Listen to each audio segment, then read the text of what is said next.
Il était une fois un bûcheron et une bûcheronne qui avaient 7 enfants, tous garçons. L'aîné n'avait que 10 ans et le plus jeune n'en avait que 7. On s'étonnera que le bûcheron ait eu tant d'enfants en si peu de temps.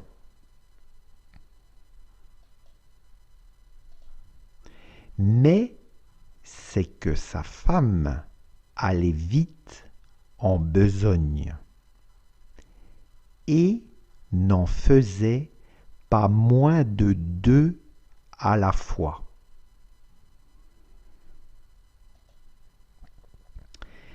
Il était une fois un bûcheron et une bûcheronne qui avaient eu 7 enfants, tous garçons.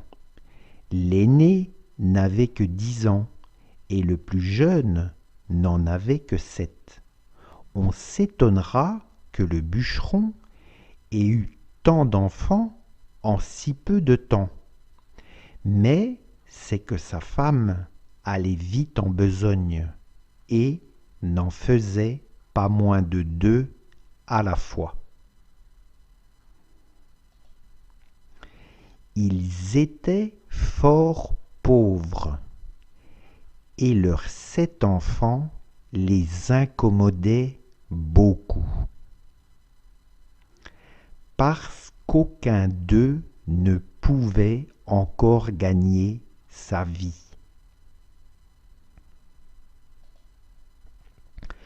Ce qui les chagrinait encore, c'est que le plus jeune était fort délicat et ne disait mot. Prenant pour bêtise ce qui était une marque de la bonté de son esprit. Il était fort petit et, quand il vint au monde, il n'était guère plus gros que le pouce, ce qui fit qu'on l'appela le petit poucet. Ils étaient fort pauvres et leurs 7 enfants les incommodaient beaucoup, parce qu'aucun d'eux ne pouvait encore gagner sa vie. Ce qui les chagrinait encore, c'est que le plus jeune était fort délicat et ne disait mot, prenant pour bêtise ce qui était une marque de la bonté de son esprit. Il était fort petit, et quand il vint au monde, il n'était guère plus gros que le pouce, ce qui fit qu'on l'appela le petit poucet.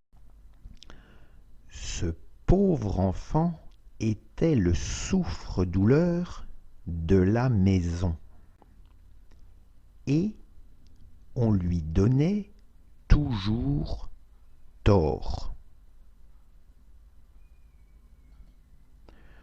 Cependant, il était le plus fin et le plus avisé de tous ses frères. Et s'il parlait peu, il écoutait beaucoup. Ce pauvre enfant était le souffre-douleur de la maison, et on lui donnait toujours tort.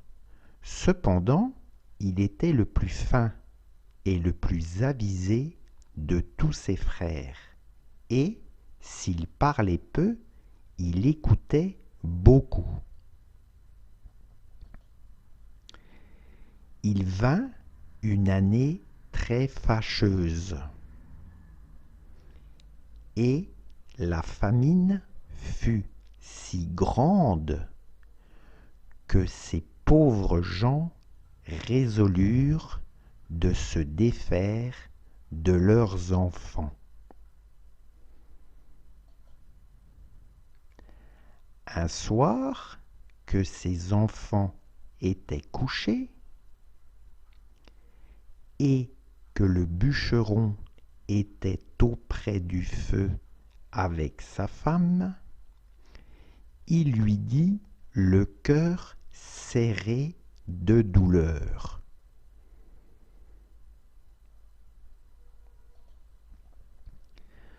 Tu vois bien que nous ne pouvons plus nourrir nos enfants. Je ne saurais les voir mourir de faim devant mes yeux. Et je suis résolu de les mener perdre demain au bois. Ce qui sera bien aisé, car tandis qu'ils s'amuseront à fagoter, nous n'avons qu'à nous enfuir sans qu'ils nous voient.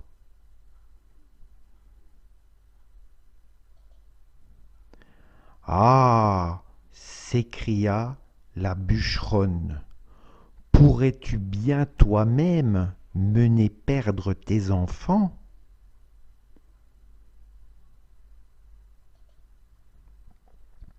Son mari avait beau lui représenter leur grande pauvreté,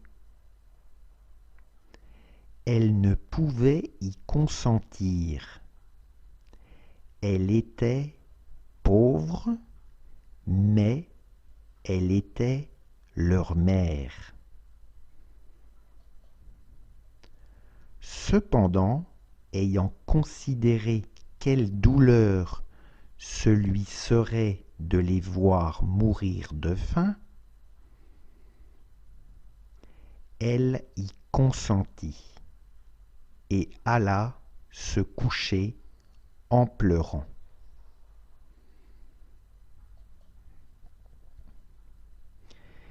Il vint une année très fâcheuse, et la famine fut si grande que ces pauvres gens résolurent de se défaire de leurs enfants. Un soir, que ces enfants étaient couchés et que le bûcheron était auprès du feu avec sa femme, il lui dit, le cœur serré de douleur: Tu vois bien que nous ne pouvons plus nourrir nos enfants. Je ne saurais les voir mourir de faim devant mes yeux, et je suis résolu de les mener perdre demain au bois, ce qui sera bien aisé, car tandis qu'ils s'amuseront à fagoter, nous n'avons qu'à nous enfuir sans qu'ils nous voient. Ah! S'écria la bûcheronne, pourrais-tu bien toi-même mener perdre tes enfants? Son mari avait beau lui représenter leur grande pauvreté, elle ne pouvait y consentir. Elle était pauvre, mais elle était leur mère. Cependant, ayant considéré quelle douleur ce lui serait de les voir mourir de faim, elle y consentit et alla se coucher en pleurant. Le petit poussait, oui, tout ce qu'ils dirent, car, ayant entendu de dedans son lit qu'ils parlaient d'affaires, il s'était levé doucement et s'était glissé sous l'escabelle de son père pour les écouter sans être vu.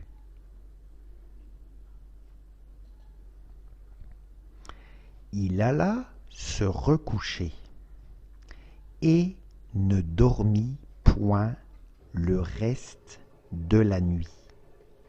songeant à ce qu'il avait à faire.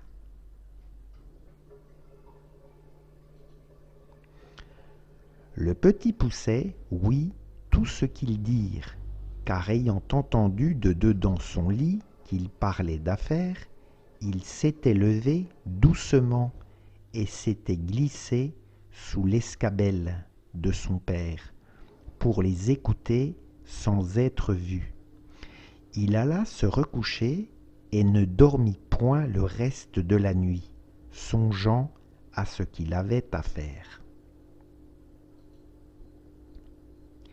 Il se leva de bon matin et alla au bord d'un ruisseau, où il emplit ses poches de petits cailloux blancs et ensuite revint à la maison.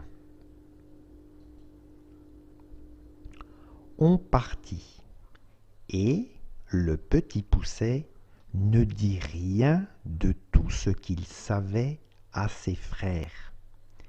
Ils allèrent dans une forêt très épaisse, où, à 10 pas de distance, on ne se voyait pas l'un l'autre. Le bûcheron se mit à couper du bois, et ses enfants à ramasser les broutilles pour faire des fagots. Le père et la mère, les voyant occupés à travailler, s'éloignèrent d'eux insensiblement, et puis s'enfuirent tout à coup par un petit sentier détourné. Il se leva de bon matin et alla au bord d'un ruisseau, où il emplit ses poches de petits cailloux blancs, et ensuite revint à la maison. On partit, et le petit Poucet ne dit rien de tout ce qu'il savait à ses frères. Ils allèrent dans une forêt très épaisse, où à 10 pas de distance, on ne se voyait pas l'un l'autre. Le bûcheron se mit à couper du bois, et ses enfants à ramasser les broutilles pour faire des fagots. Le père et la mère, les voyant occupés à travailler, s'éloignèrent d'eux insensiblement et puis s'enfuirent tout à coup par un petit sentier détourné. Lorsque les enfants se virent seuls, ils se mirent à crier et à pleurer de toute leur force. Le petit Poucet les laissait crier. Sachant bien par où ils reviendraient à la maison, car en marchant, il avait laissé tomber le long du chemin les petits cailloux blancs qu'il avait dans ses poches. Il leur dit donc: « Ne craignez point, mes frères, mon père et ma mère nous ont laissés ici, mais je vous ramènerai bien au logis. Suivez-moi seulement. »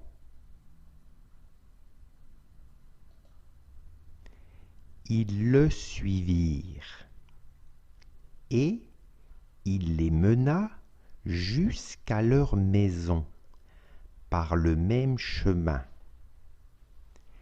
qu'ils étaient venus dans la forêt.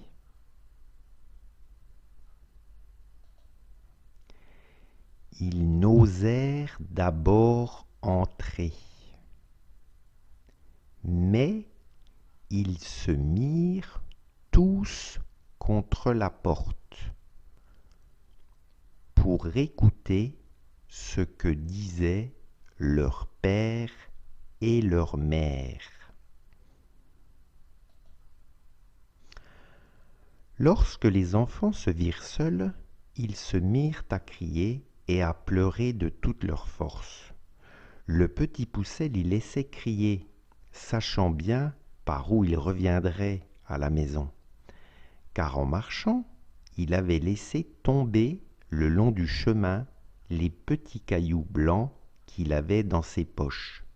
Il leur dit donc : « Ne craignez point, mes frères, mon père et ma mère nous ont laissés ici, mais je vous ramènerai bien au logis. Suivez-moi seulement. » Ils le suivirent, et il les mena jusqu'à leur maison par le même chemin qu'ils étaient venus dans la forêt.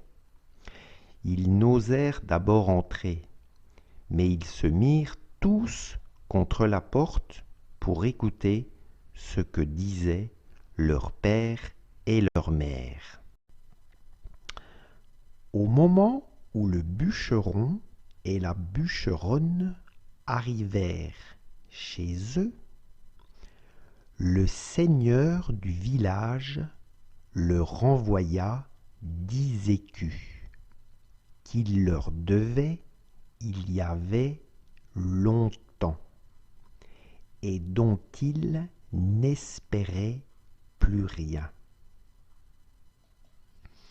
Cela leur redonna vie, car les pauvres gens mouraient de faim. Le bûcheron envoya sur l'heure sa femme à la boucherie. Comme il y avait longtemps qu'elle n'avait mangé, elle acheta 3 fois plus de viande qu'il n'en fallait pour le souper de 2 personnes.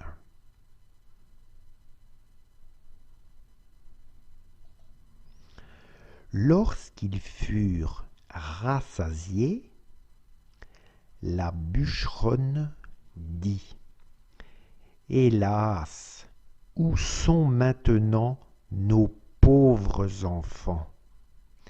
Ils feraient bonne chère de ce qui nous reste là. »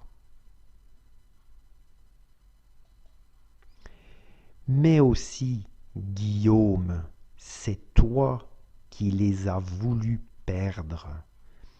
J'avais bien dit que nous nous en repentirions.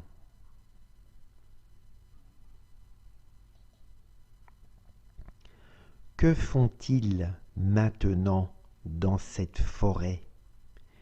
Hélas, mon Dieu, les loups les ont peut-être déjà mangés.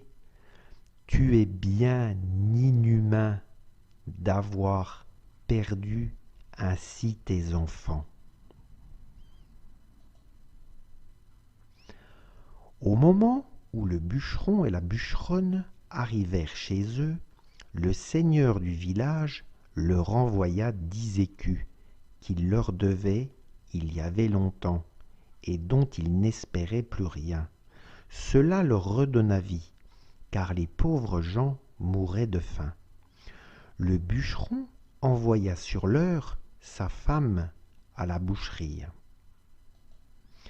Comme il y avait longtemps qu'elle n'avait mangé, elle acheta 3 fois plus de viande qu'il n'en fallait pour le souper de 2 personnes. Lorsqu'ils furent rassasiés, la bûcheronne dit : « Hélas, où sont maintenant nos pauvres enfants ? Ils feraient bonne chère de ce qui nous reste là. Mais aussi, Guillaume, c'est toi qui les as voulu perdre. J'avais bien dit que nous nous en repentirions.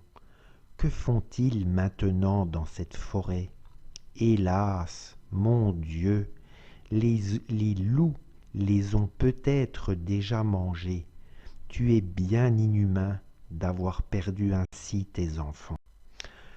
Le bûcheron s'impatienta à la fin, car elle redit plus de 20 fois qu'il s'en repentirait et qu'elle l'avait bien dit. Il la menaça de la battre si elle ne se taisait pas. Ce n'est pas que le bûcheron ne fut peut-être encore plus fâché que sa femme, mais c'est qu'elle lui rompait la tête et qu'il était de l'humeur de beaucoup d'autres gens qui aiment fort les femmes qui disent bien, mais qui trouvent très importunes celles qui ont toujours bien dit.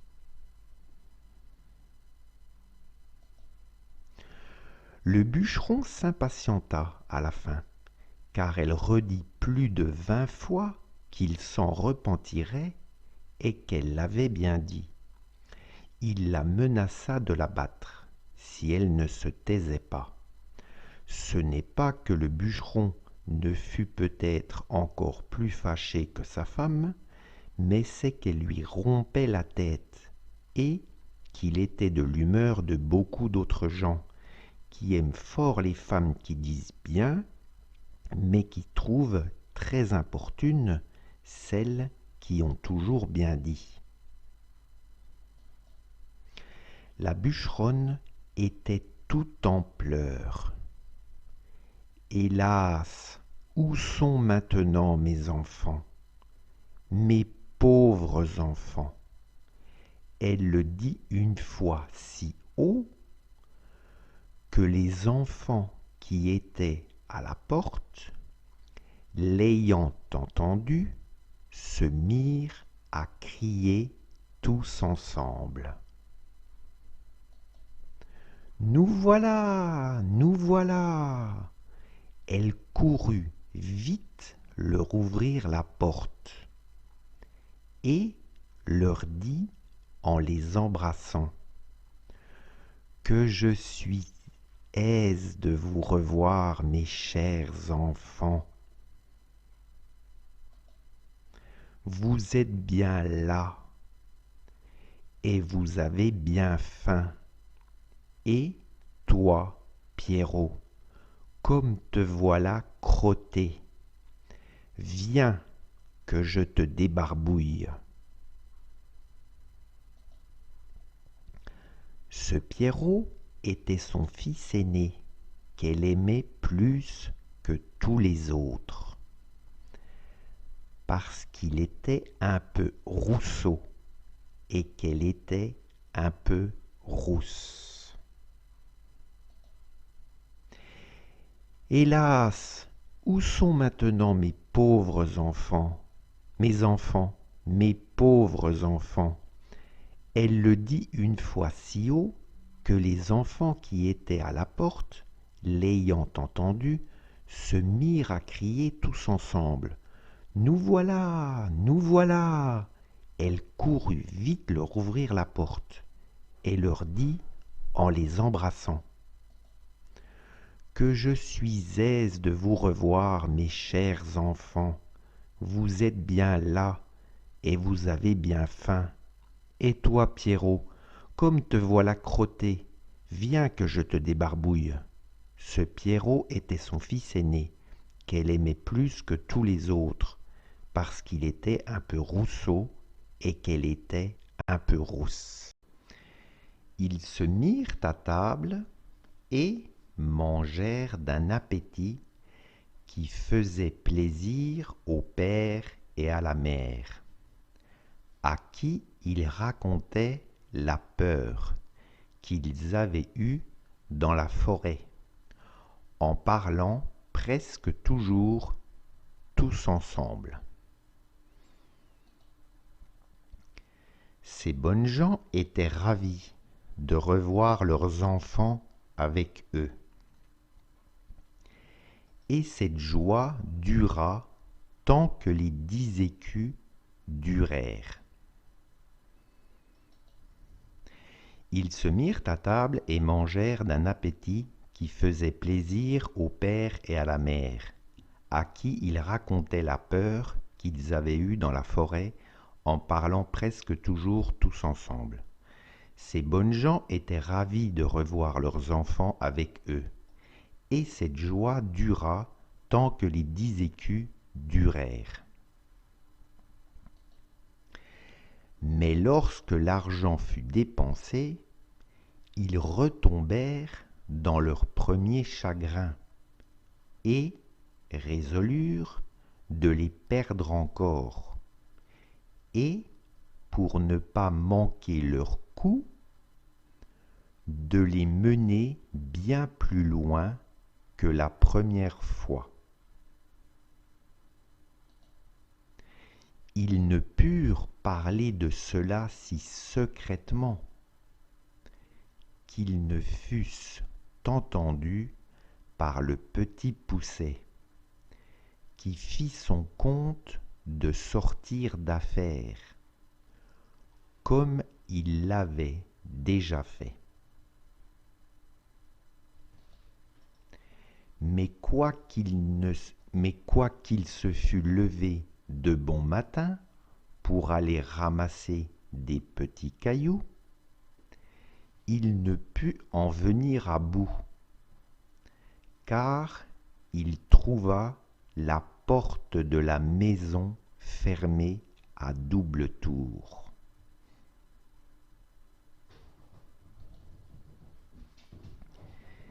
Il ne savait que faire. Lorsque la bûcheronne, leur ayant donné à chacun un morceau de pain pour leur déjeuner, il songea qu'il pourrait se servir de son pain au lieu de cailloux, en le jetant par miettes le long des chemins où il passerait. Il le serra donc dans sa poche. Mais lorsque l'argent fut dépensé, ils retombèrent dans leur premier chagrin et résolurent de les perdre encore, et pour ne pas manquer leur coup, de les mener bien plus loin que la première fois. Ils ne purent parler de cela si secrètement qu'ils ne fussent entendus par le petit Poucet, qui fit son compte de sortir d'affaire, comme il l'avait déjà fait. Mais quoiqu'il se fût levé de bon matin pour aller ramasser des petits cailloux, il ne put en venir à bout, car il trouva la porte de la maison fermée à double tour. Il ne savait que faire. Lorsque la bûcheronne, leur ayant donné à chacun un morceau de pain pour leur déjeuner, il songea qu'il pourrait se servir de son pain au lieu de cailloux, en le jetant par miettes le long des chemins où il passerait. Il le serra donc dans sa poche. Le père et la mère les menèrent dans l'endroit de la forêt le plus épais et le plus obscur. Et dès qu'ils y furent, ils gagnèrent un faux fuyant et les laissèrent là.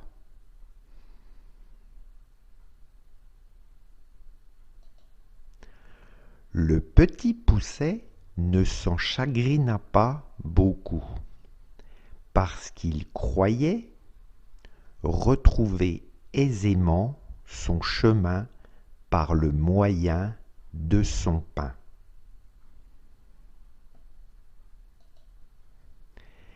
Qu'il avait semé partout où il avait passé. Mais il fut bien surpris lorsqu'il ne put en retrouver une seule miette. Les oiseaux étaient venus, qui avaient tout mangé. Les voilà donc bien affligés, car plus ils marchaient, plus ils s'égaraient et s'enfonçaient dans la forêt. Le père et la mère les menèrent dans l'endroit de la forêt le plus épais et le plus obscur, et dès qu'ils y furent, ils gagnèrent un faux fuyant qui les laissait et les laissèrent là. Le petit Poucet ne s'en chagrina pas beaucoup, parce qu'il croyait retrouver aisément son chemin par le moyen de son pain qu'il avait semé partout où il avait passé. Mais il fut bien surpris lorsqu'il ne put en retrouver une seule miette. Les oiseaux étaient venus qui avaient tout mangé. Les voilà donc bien affligés, car plus ils marchaient, plus ils s'égaraient et s'enfonçaient dans la forêt. La nuit vint, et il s'éleva un grand vent qui leur faisait des peurs épouvantables. Ils croyaient n'entendre de tous côtés que des hurlements de loups qui venaient à eux pour les manger. Ils n'osaient presque se parler ni tourner la tête. Il survint une grosse pluie qui les perça jusqu'aux os. Ils glissaient à chaque pas et tombaient dans la boue, d'où ils se relevaient tout crottés, ne sachant que faire de leurs mains. La nuit vint et il s'éleva un grand vent qui leur faisait des peurs épouvantables. Ils croyaient n'entendre de tous côtés que des hurlements de loups qui venaient à eux pour les manger. Ils n'osaient presque se parler ni tourner la tête. Il survint une grosse pluie qui les perça jusqu'aux os. Ils glissaient à chaque pas et tombaient dans la boue, d'où ils se relevaient tout crottés, ne sachant que faire de leurs mains. Le petit Poucet grimpa au haut d'un arbre pour voir s'il ne découvrirait rien.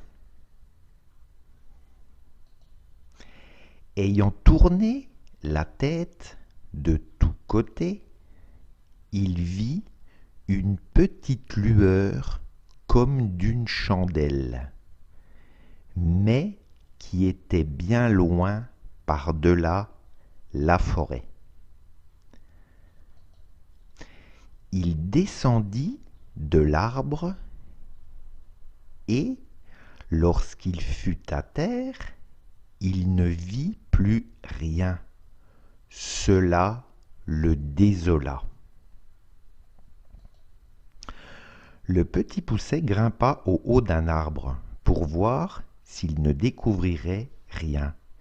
Ayant tourné la tête de tous côtés, il vit une petite lueur, comme d'une chandelle, mais qui était bien loin, par-delà la forêt. Il descendit de l'arbre, et, lorsqu'il fut à terre, il ne vit plus rien. Cela le désola.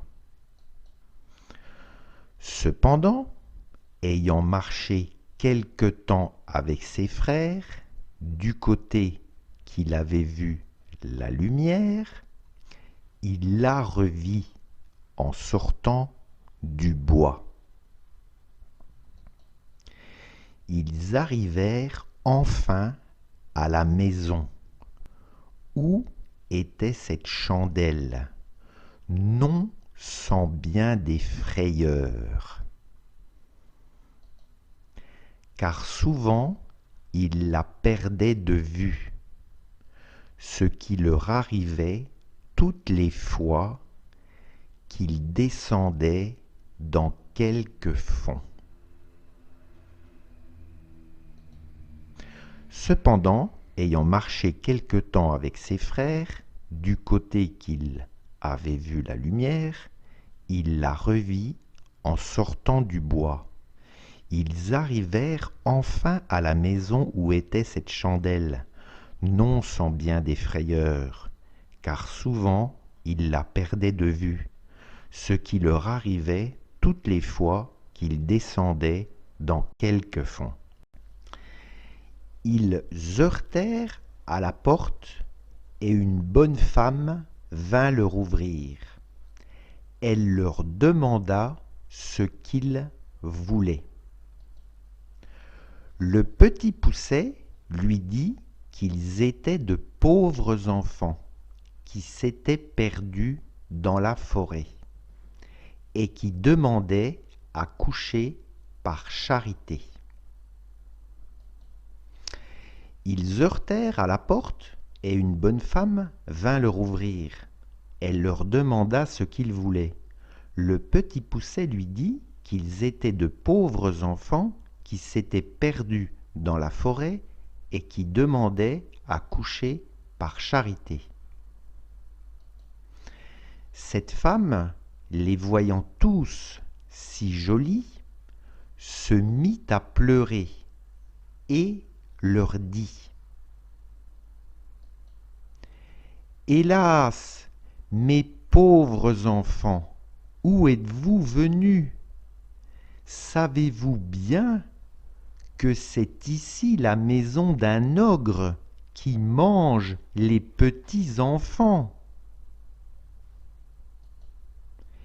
Hélas, madame, lui répondit le petit Poucet, qui tremblait de toute sa force, aussi bien que ses frères. Que ferons-nous ?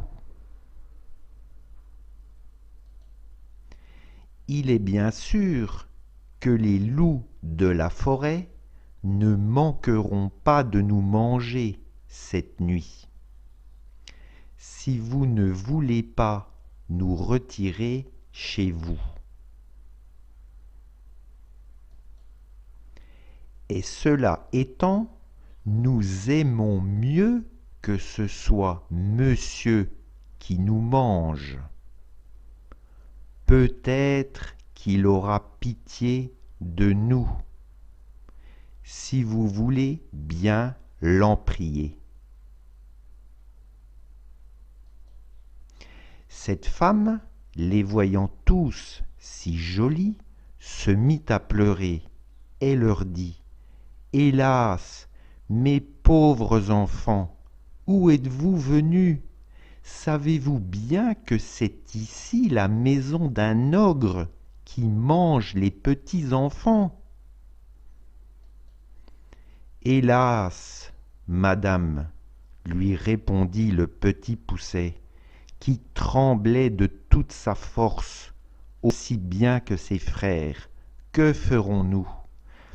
Il est bien sûr que les loups de la forêt ne manqueront pas de nous manger cette nuit, si vous ne voulez pas nous retirer chez vous. Et cela étant, nous aimons mieux que ce soit monsieur qui nous mange, peut-être qu'il aura pitié de nous, si vous voulez bien l'en prier. La femme de l'ogre, qui crut qu'elle pourrait les cacher à son mari jusqu'au lendemain matin, les laissa entrer et les mena se chauffer auprès d'un bon feu. Car il y avait un mouton tout entier à la broche pour le souper de l'ogre. Comme ils commençaient à se chauffer, ils entendirent heurter 3 ou 4 grands coups à la porte. C'était l'ogre qui revenait. Aussitôt, sa femme les fit cacher sous le lit et alla ouvrir la porte. L'ogre demanda d'abord si le souper était prêt et si on avait tiré du vin. Et aussitôt se mit à table. La femme de l'ogre, qui crut qu'elle pourrait les cacher à son mari jusqu'au lendemain matin, les laissa entrer et les mena se chauffer auprès d'un bon feu, car il y avait un mouton tout entier à la broche pour le souper de l'ogre. Comme ils commencèrent à se chauffer, ils entendirent heurter 3 ou 4 grands coups à la porte. C'était l'ogre qui revenait. Aussitôt, sa femme les fit cacher sous le lit et alla ouvrir la porte. L'ogre demanda d'abord si le souper était prêt et si on avait tiré du vin, et aussitôt se mit à table. Le mouton était encore tout sanglant, mais il ne lui en sembla que meilleur. Il fleurait à droite et à gauche, disant qu'il sentait la chair fraîche. « Il faut, lui dit sa femme, que ce soit ce veau que je viens d'habiller que vous sentez. » « Je sens la chair fraîche, te dis-je encore une fois, reprit l'ogre, en regardant sa femme de travers. Et il y a ici quelque chose que je n'entends pas. Le mouton était encore tout sanglant, mais il ne lui en sembla que meilleur. Il fleurait à droite et à gauche, disant qu'il sentait la chair fraîche. « Il faut, lui dit sa femme, que ce soit ce veau que je viens d'habiller que vous sentez. »« Je sens la chair fraîche, te dis-je encore une fois, reprit l'ogre, en regardant sa femme de travers. Et il y a ici quelque chose que je n'entends pas. » En disant ces mots, il se leva de table et alla droit au lit. « Ah, dit-il, voilà donc comme tu veux me tromper, maudite femme. Je ne sais à quoi il tient que je ne te mange aussi. Bien t'en prends d'être une vieille bête. Voilà du gibier qui me vient bien à propos pour traiter 3 ogres de mes amis qui doivent me voir ces jours-ci. » En disant ces mots, il se leva de table et alla droit au lit. « Ah, dit-il, voilà donc comme tu veux me tromper, maudite femme. Je ne sais à quoi il tient que je ne te mange aussi. Bien t'en prends d'être une vieille bête. Voilà du gibier qui me vient bien à propos pour traiter 3 ogres de mes amis qui doivent me venir voir ces jours-ci. Il les tira de dessous le lit, l'un après l'autre. Ces pauvres enfants se mirent à genoux en lui demandant pardon. Mais ils avaient affaire au plus cruel de tous les ogres, qui, bien loin d'avoir de la pitié, les dévorait déjà des yeux, et disait à sa femme que ce serait là de friands morceaux lorsqu'elle aurait fait une bonne sauce. Il les tira de dessous le lit, l'un après l'autre. Ces pauvres enfants se mirent à genoux en lui demandant pardon. Mais ils avaient affaire au plus cruel de tous les ogres, qui, bien loin d'avoir de la pitié, les dévorait déjà des yeux, et disait à sa femme que ce serait là de friands morceaux lorsqu'elle leur aurait fait une bonne sauce. Il alla prendre un grand couteau et, en approchant de ces pauvres enfants, il l'aiguisait sur une longue pierre qu'il tenait à sa main gauche. Il en avait déjà empoigné un, lorsque sa femme lui dit : « Que voulez-vous faire à l'heure qu'il est ? N'aurez-vous pas assez de temps demain matin ? » « Tais-toi, reprit l'ogre, ils en seront plus mortifiés.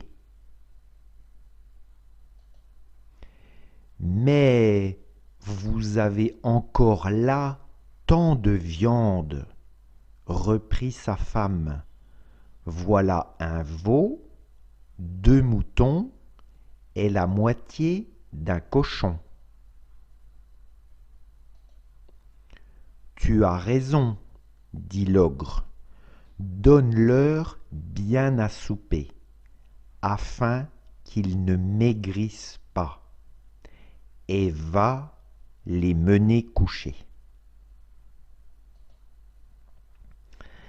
Il alla prendre un grand couteau et, en approchant de ces pauvres enfants, il l'aiguisait sur une longue pierre qu'il tenait à sa main gauche.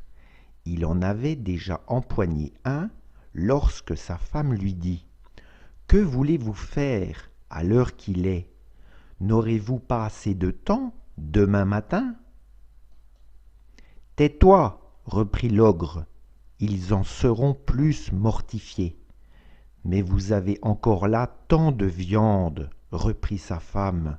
Voilà un veau, 2 moutons et la moitié d'un cochon. Tu as raison, dit l'ogre, donne-leur bien à souper, afin qu'ils ne maigrissent pas, et va les mener coucher. La bonne femme fut ravie de joie, et leur porta bien à souper. Mais ils ne purent manger, tant ils étaient saisis de peur. Pour l'ogre, il se remit à boire, ravi d'avoir de quoi si bien régaler ses amis. Il but une 12aine de coupes, plus qu'à l'ordinaire, ce qui lui donna un peu dans la tête et l'obligea de s'aller coucher.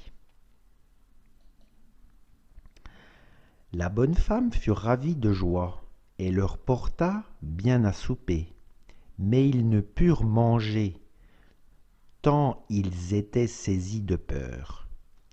Pour l'ogre, il se remit à boire, ravi d'avoir de quoi si bien régaler ses amis. Il but une douzaine de coupes, plus qu'à l'ordinaire, ce qui lui donna un peu dans la tête et l'obligea de s'aller coucher. L'ogre avait 7 filles qui n'étaient encore que des enfants. Ces petites ogresses avaient toutes le teint fort beau parce qu'elles mangeaient de la chair fraîche, comme leur père.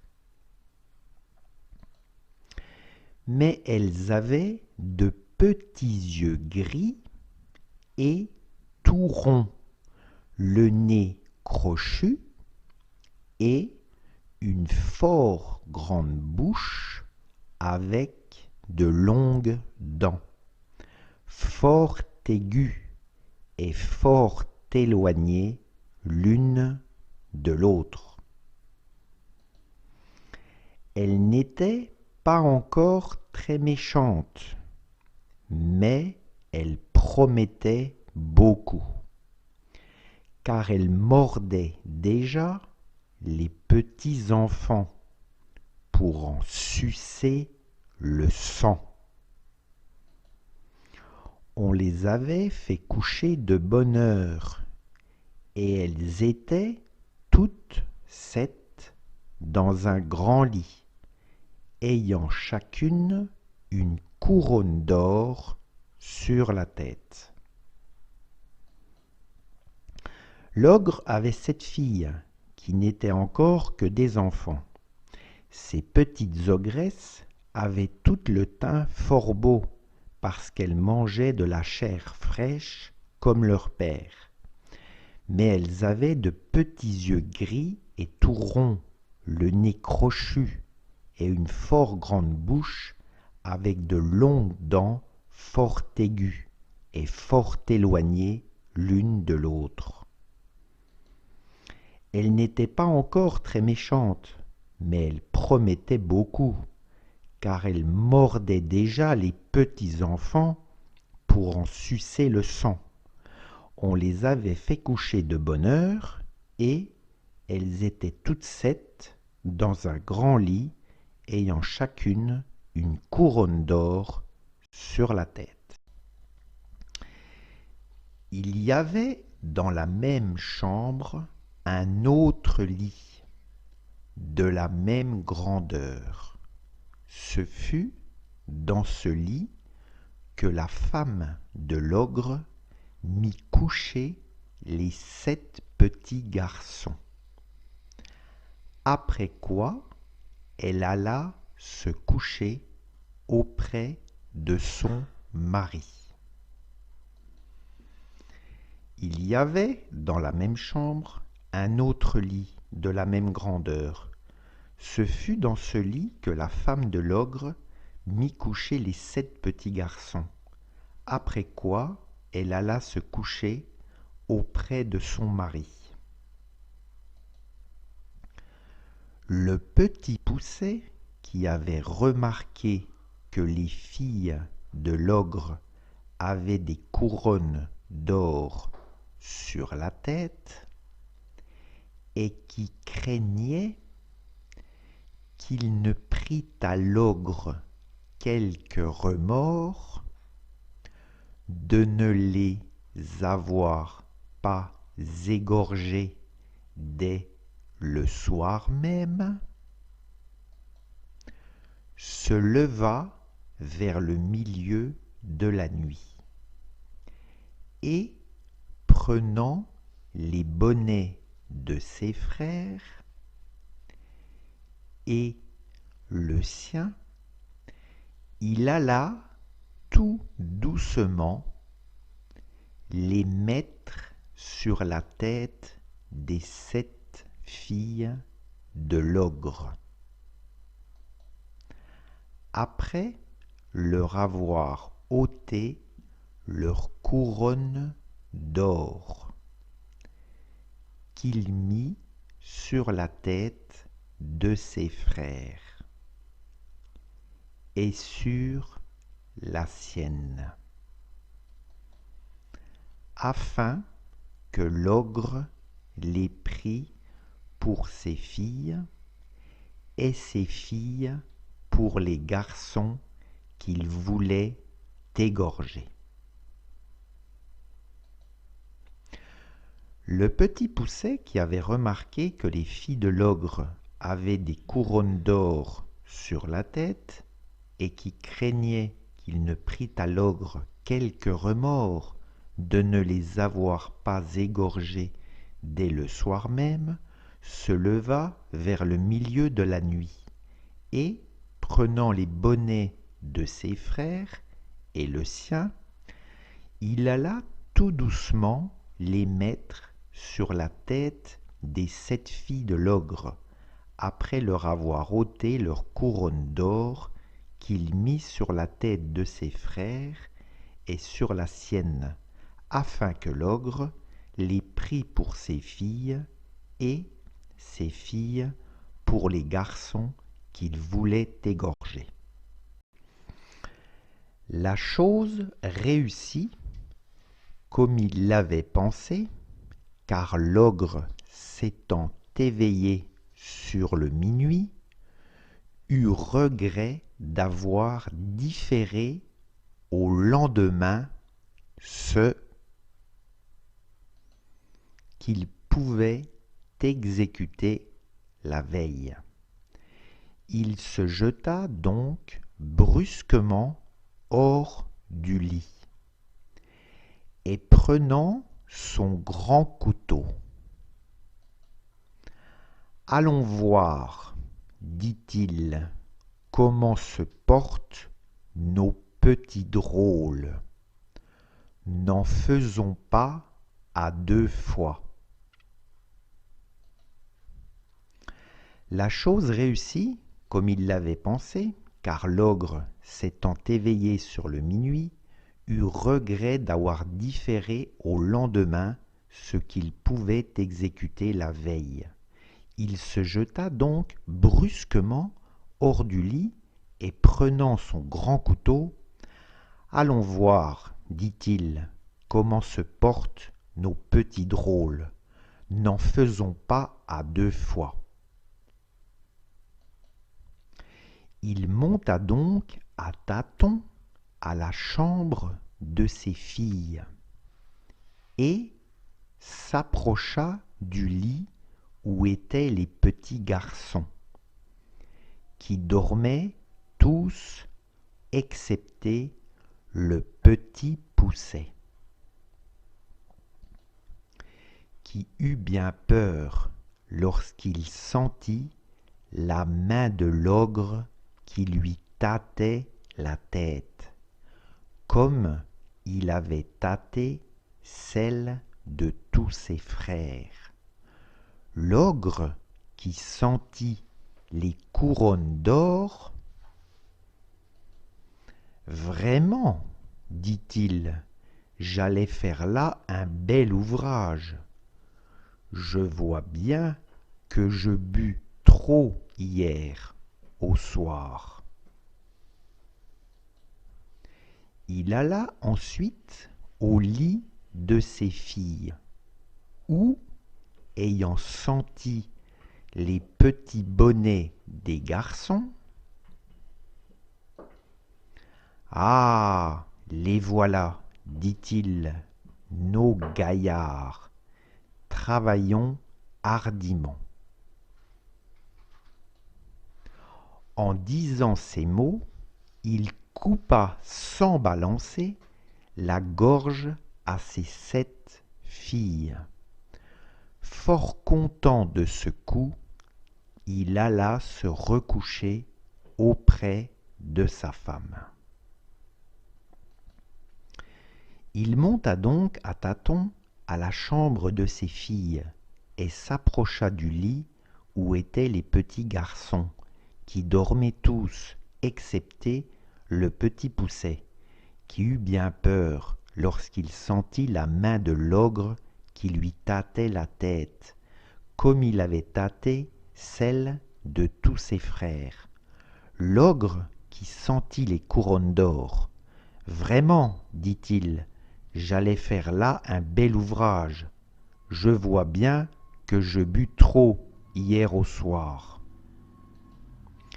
Il alla ensuite au lit de ses filles, où, ayant senti les petits bonnets des garçons, « Ah, les voilà, dit-il, nos gaillards, travaillons hardiment. » En disant ces mots, il coupa sans balancer la gorge à ses 7 filles. Fort content de ce coup, il alla se recoucher auprès de sa femme. Aussitôt que le petit Poucet entendit ronfler l'ogre, il réveilla ses frères et leur dit de s'habiller promptement et de le suivre. Ils descendirent doucement dans le jardin et sautèrent par-dessus les murailles. Ils coururent presque toute la nuit, toujours en tremblant et sans savoir où ils allaient. Aussitôt que le petit Poucet entendit ronfler l'ogre, il réveilla ses frères et leur dit de s'habiller promptement et de le suivre. Ils descendirent doucement dans le jardin et sautèrent par-dessus les murailles. Ils coururent presque toute la nuit, toujours en tremblant et sans savoir où ils allaient. L'ogre, s'étant éveillé, dit à sa femme : « Va-t'en là-haut, habiller ces petits drôles d'hier au soir. » L'ogresse fut fort étonnée de la bonté de son mari, ne se doutant point de la manière qu'il entendait qu'elle les habillât, et croyant qu'il lui ordonnait de les aller vêtir, elle monta en haut, où elle fut bien surprise lorsqu'elle aperçut ses 7 filles égorgées et nageant dans leur sang. Elle commença par s'évanouir, car c'est le premier expédient que trouvent presque toutes les femmes en pareille rencontre. L'ogre, s'étant éveillé, dit à sa femme : « Va-t'en là-haut habiller ces petits drôles d'hier au soir. » L'ogresse fut fort étonnée de la bonté de son mari, ne se doutant point de la manière qu'il entendait qu'elle les habillât, et croyant qu'il lui ordonnait de les aller vêtir, elle monta en haut, où elle fut bien surprise lorsqu'elle aperçut ses 7 filles égorgées et nageant dans leur sang. Elle commença par s'évanouir, car c'est le premier expédient que trouvent presque toutes les femmes en pareille rencontre. L'ogre, craignant que sa femme ne fût trop longtemps à faire la besogne dont il l'avait chargée, monta en haut pour l'aider. Il ne fut pas moins étonné que sa femme lorsqu'il vit cet affreux spectacle. « Ah, qu'ai-je fait là ?» s'écria-t-il. « Ils me le paieront, les malheureux. » Et tout à l'heure. Il jeta aussitôt une potée d'eau dans le nez de sa femme. Et, l'ayant fait revenir, « Donne-moi vite mes bottes de 7 lieues, lui dit-il, afin que j'aille les attraper. » L'ogre, craignant que sa femme ne fût trop longtemps à faire la besogne dont il l'avait chargée, monta en haut pour l'aider.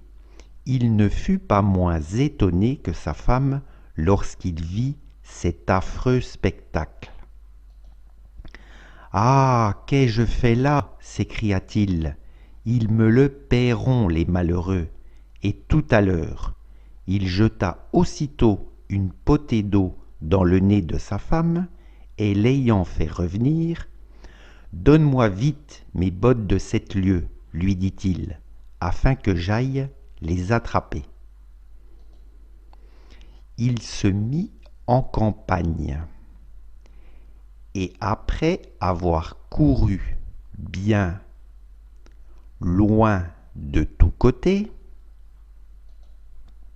enfin il entra dans le chemin où marchaient ces pauvres enfants, qui n'étaient plus qu'à 100 pas du logis de leur père. Ils virent l'ogre qui allait de montagne en montagne et qui traversait des rivières aussi aisément qu'il aurait fait le moindre ruisseau. Le petit Poucet, qui vit un rocher creux, proche le lieu où ils étaient, y fit cacher ses 6 frères, et s'y fourra aussi, regardant toujours ce que l'ogre deviendrait.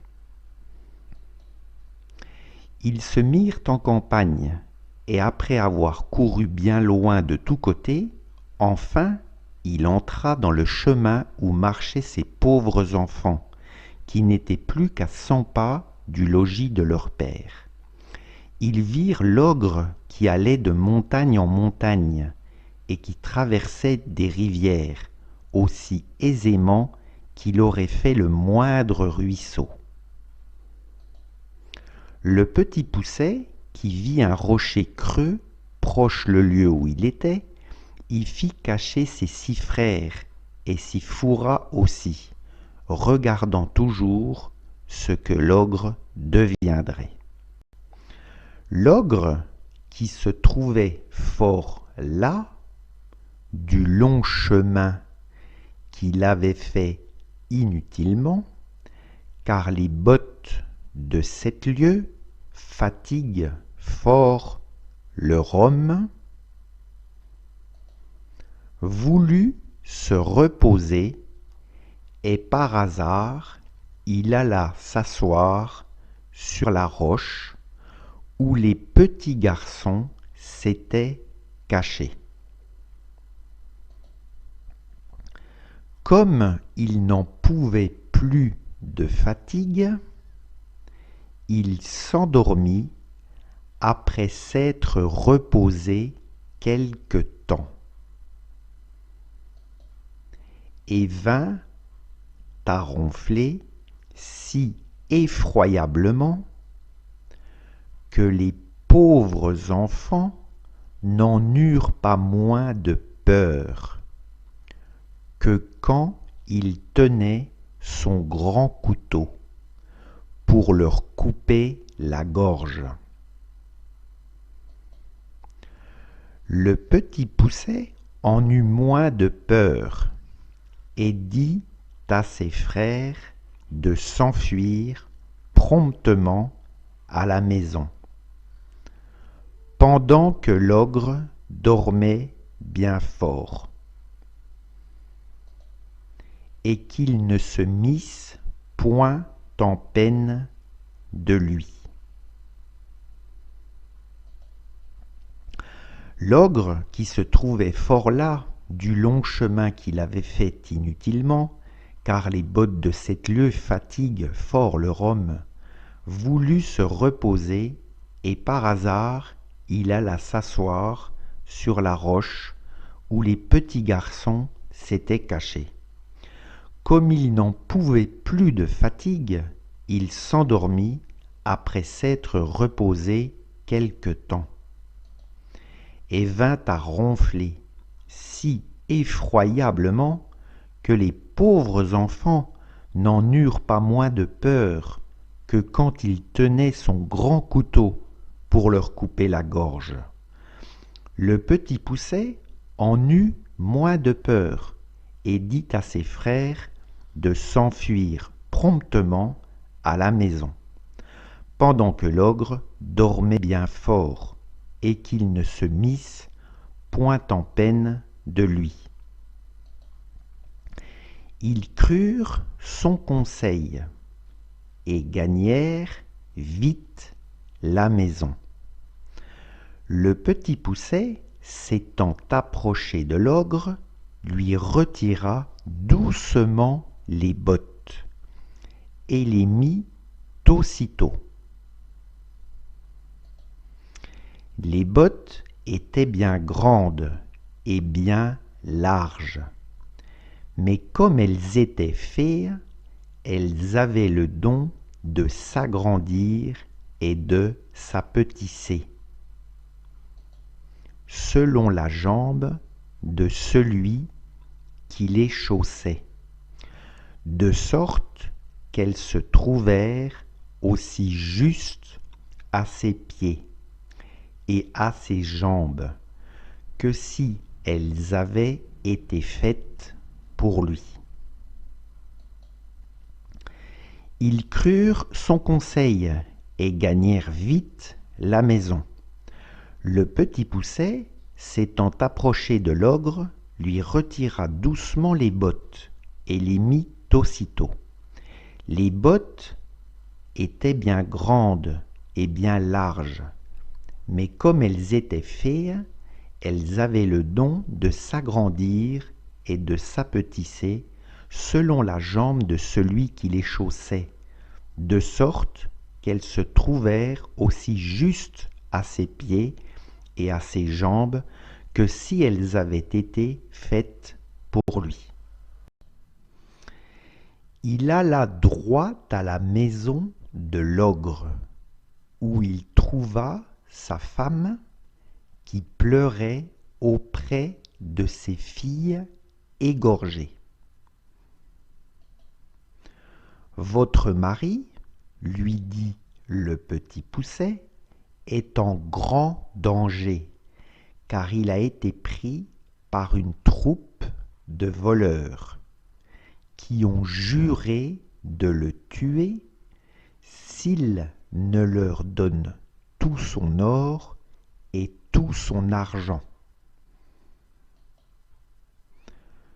Dans le moment où il lui tenait le poignard sur la gorge, il m'a aperçu et m'a prié de vous venir avertir de l'état où il est et de vous dire de me donner tout ce qu'il a vaillant, sans en rien retenir, parce qu'autrement ils le tueront sans miséricorde. Comme la chose presse beaucoup, il a voulu que je prisse ces bottes de 7 lieues que voilà, pour faire diligence. Et aussi afin que vous ne croyiez pas que je sois un affronteur. Il alla droit à la maison de l'ogre, où il trouva sa femme qui pleurait auprès de ses filles égorgées. « Votre mari, lui dit le petit Poucet, est en grand danger, car il a été pris par une troupe de voleurs qui ont juré de le tuer s'il ne leur donne tout son or et tout son argent. »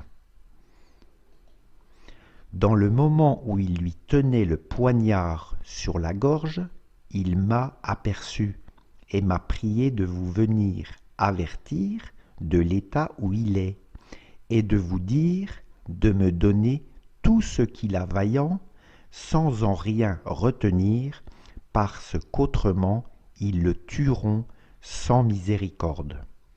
Comme la chose presse beaucoup, il a voulu que je prisse ces bottes de 7 lieues, que voilà pour faire diligence, et aussi afin que vous ne croyiez pas que je sois un affronteur. La bonne femme, fort effrayée, lui donna aussitôt tout ce qu'elle avait, car cet ogre ne laissait pas d'être fort bon mari, quoi qu'il mangeât les petits enfants.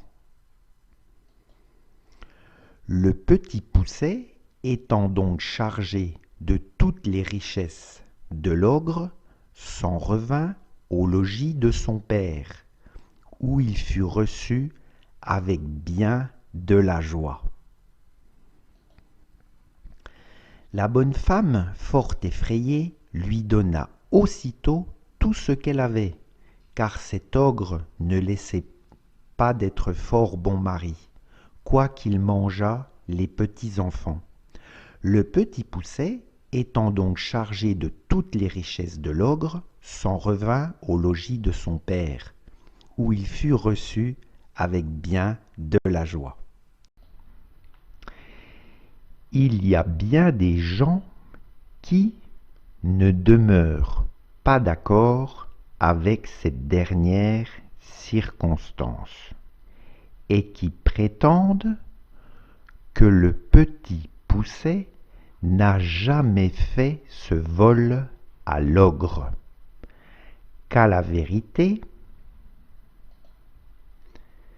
il n'avait pas fait conscience de lui prendre ses bottes de 7 lieues, parce qu'il ne s'en servait que pour courir après les petits enfants.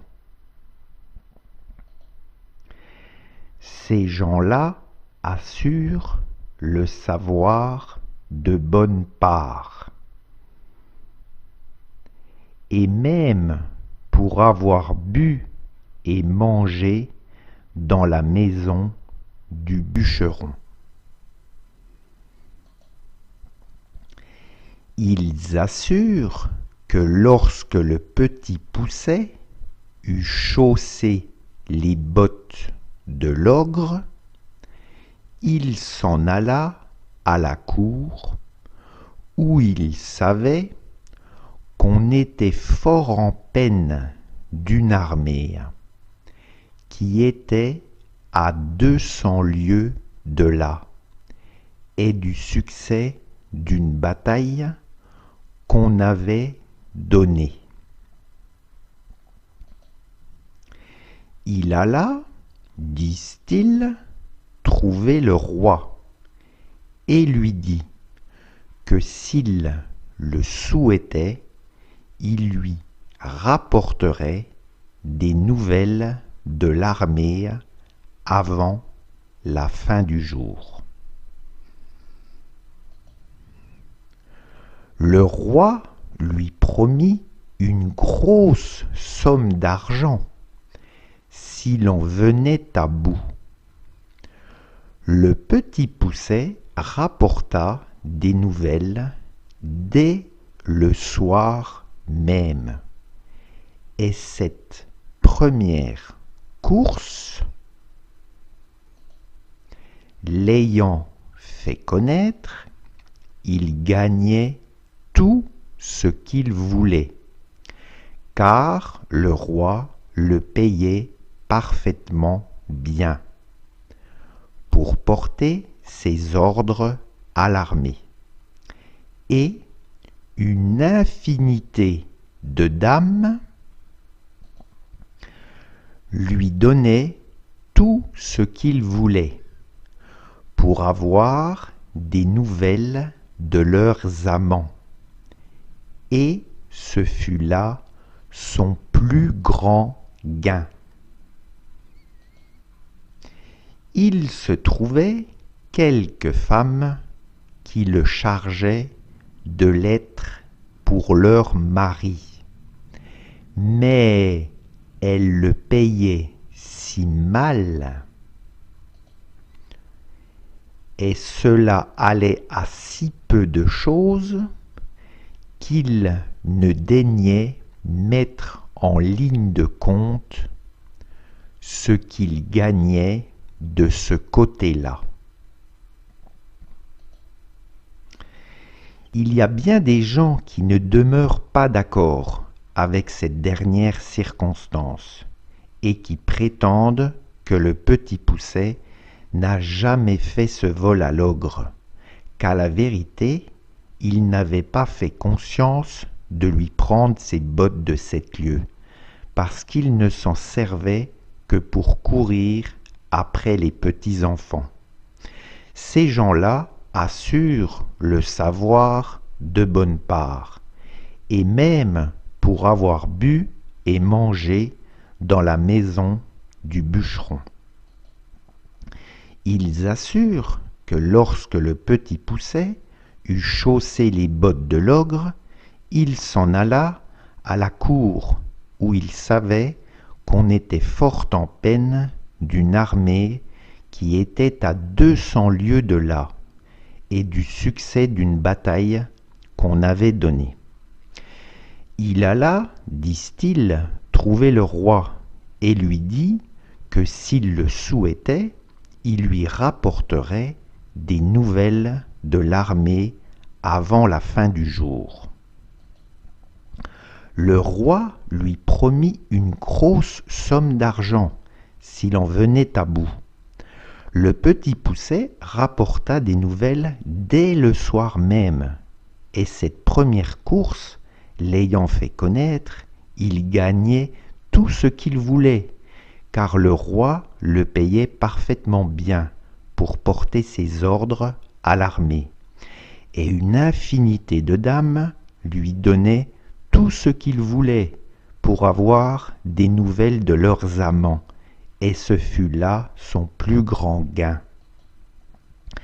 Il se trouvait quelques femmes qui le chargeaient de lettres pour leur mari, mais elles le payaient si mal, et cela allait à si peu de choses, qu'il ne daignait mettre en ligne de compte ce qu'il gagnait de ce côté-là. Après avoir fait pendant quelque temps le métier de courrier et y avoir amassé beaucoup de biens, il revint chez son père, où il n'est pas possible d'imaginer la joie qu'on eut de le revoir. Il mit toute sa famille à son aise. Il acheta des offices, de nouvelles créations, pour son père et pour ses frères, et par là il les établit tous et fit parfaitement bien sa cour en même temps. Après avoir fait pendant quelque temps le métier de courrier et y avoir amassé beaucoup de biens, il revint chez son père, où il n'est pas possible d'imaginer la joie qu'on eut de le revoir. Il mit toute sa famille à son aise. Il acheta des offices, de nouvelles créations pour son père et pour ses frères, et par là, il les établit tous et fit parfaitement bien sa cour en même temps. Вот, это конец. Спасибо большое за ваше внимание. Скоро я озвучу новую сказку. Au revoir les amis et à très bientôt.